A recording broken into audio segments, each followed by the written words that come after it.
ज्ञान उसी को बनना चाहिए जिसे कर्मकांड का ज्ञान हो। कर्मकांड का यदि ज्ञान नहीं और जजमान बन गए आप, तो पूजा पाठ में प्रत्यवाय लग सकता है। जैसे किसको दूब चढ़ना चाहिए, किसको तुलसी चढ़ाना चाहिए, पता होना चाहिए ना। जैसे मान लीजिए हवन की एक मुद्रा होती है, तो हवन की गोमुखी मुद्रा होती है। गोमुखी मुद्रा मतलब ये मुद्रा, ये दोनों अंगुलियों पर अंगूठा रखा हुआ हो और इस तरह हवन किया जाए, स्वाहा स्वाहा। तो तथा कथित लोग कहते हैं महाराज सारी अंगुली तो बराबर है, ये तीन ही अंगुली क्यों? मैं कहता हूं कैसे सब बराबर है बताइए। आपको क्रोध लगता है तो कौन सी अंगुली उठाते हैं वकील साहब?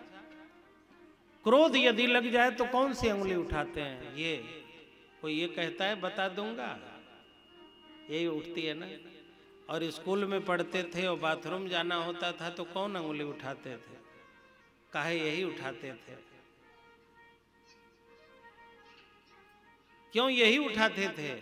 इसका अलग अर्थ है और इसका अलग अर्थ है और इसका अलग अर्थ है। ये क्रोध की अंगुली है और इस अंगुली को आप छोटे से कद्दू को जाके दिखा दीजिए 2-3 बार, कद्दू सूख जाएगा कि नहीं सूख जाएगा?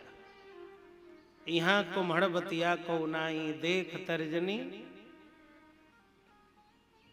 लक्ष्मण जी परशुराम जी से कहते हैं कोहड़ा का बतिया समझे हो कि अंगुली दिखाने से सूख जाएंगे। इस अंगुली का कितना प्रभाव है कि आप कद्दू को दिखा दो तो कद्दू सूख जाता है। तो ये क्रोध की अंगुली है, ये अशुद्ध अंगुली है। इसीलिए गोमुखी मुद्रा से स्वाहा। अब जो लोग नहीं जानते हैं सीधे गए उठा उठा के झोंक रहे हैं। ये हवन देवताओं का भोजन है और किसी भी तरह से आप फेंकेंगे तो मनुष्य नहीं खाता है, कुत्ता नहीं खाता है, फिर देवता कैसे खाएंगे? देखिए हमारे हाथ में 4 तीर्थ हैं, आत्म तीर्थ, देव तीर्थ, ऋषि तीर्थ और मनुष्य तीर्थ।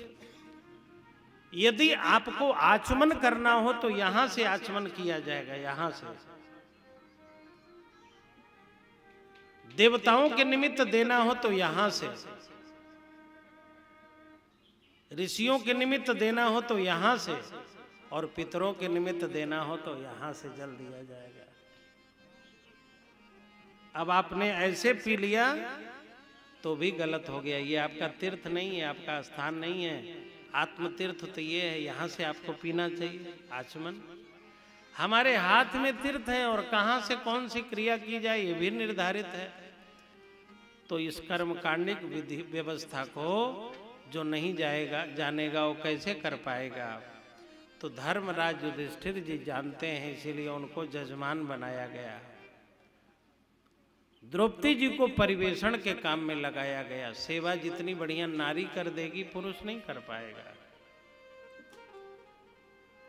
राजसूय यज्ञ का अग्र पूजन का विधान हुआ।